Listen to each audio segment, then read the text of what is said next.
শয়তানও মিসকি আসে আসে যে এদের দ্বারা দুর্নীতি কমবে, এরা হাওয়া ভবন তৈরি করা ছিল, এরা দুর্নীতি কমাতে পারবে না।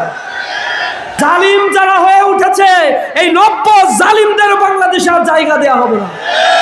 যারা দেশকে 5 আগস্ট পরবর্তী ক্ষমতায় যাওয়ার পূর্বে ইজারাদারি মনে করে এদেশের জনগণকে জুলুম নির্যাতনার নিষ্পেষণ করেছে, এই জুলুমবাজদের এই বাংলাদেশের জনগণ আর দেখতে চায় না। ক্ষমতায় যাওয়ার জন্য এক লোলুপ দৃষ্টি নিয়ে পড়ে আছে, জনগণকে লোপাট করার জন্য তারা প্রস্তুতি নিচ্ছে। আপনারা বুঝতে পারছেন না, তারা যে কার্ডের ট্রাম্প কার্ড খেলছে, এই কার্ডের প্রতিশ্রুতি তারা এর আগেও দিয়েছিল। তারা কার্ডের প্রতিশ্রুতি দিয়ে 2001 সালে তারা বলেছিল যে আমরা কৃষকদের 5,000 টাকা ঋণ সহ মওকুফ করে দিব। তারা বলেছিল বেকারদেরকে আমরা ভাতা দিব। তারা তাদের প্রতিশ্রুতি রাখে নাই। এই কথা শুনলে শয়তানও হাসে, শয়তানও মিসকি আসে যে এদের দ্বারা দুর্নীতি কমবে, এরা হাওয়া ভবন তৈরি করা ছিল, এরা দুর্নীতি কমাতে পারবে না। 72 ঘন্টা ময়েশ্চার লক সমৃদ্ধ লিলি বডি ওয়াশ শিয়া বাটারের গুডনেস স্কিন রিপেয়ার করে রাখে সফট ও গ্লোয়িং। সুতরাং এই বাংলাদেশ কাদের কাছে নিরাপদ? জনগণ এখন বুঝে গিয়েছে।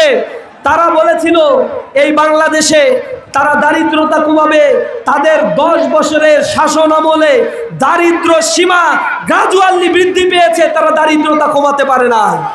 টাকা বিদেশে পাচার হয়েছে, তারা এগুলো বন্ধ করতে পারে নাই।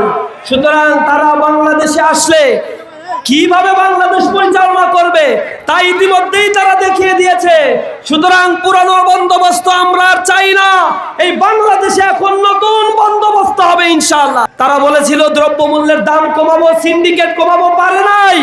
তারা দুর্নীতি কমানোর কথা তখনও বলেছিল, কিন্তু তাদের সময়ে দুর্নীতিতে বাংলাদেশ পরপর বিশ্বের মধ্যে 1 নম্বর অবস্থান নিয়েছিল। তো এখনো তারা আবার বলে দুর্নীতিতে তারা বাংলাদেশ থেকে দুর্নীতি কমাবে। 2-3 দিন আগেও মিরেশ্বরায়ে 7ম শ্রেণীতে অধ্যয়ন করা একজন বোনকে ছাত্র দল, যুব দল, বিএনপির নেতাকর্মীরা একসাথে সংঘবদ্ধভাবে তারা ধর্ষণ করছে। ইন্না লিল্লাহি ওয়া ইন্না ইলাইহি রাজিউন। কত নিকৃষ্ট পশু আর জন্তু জানোয়ার তারা।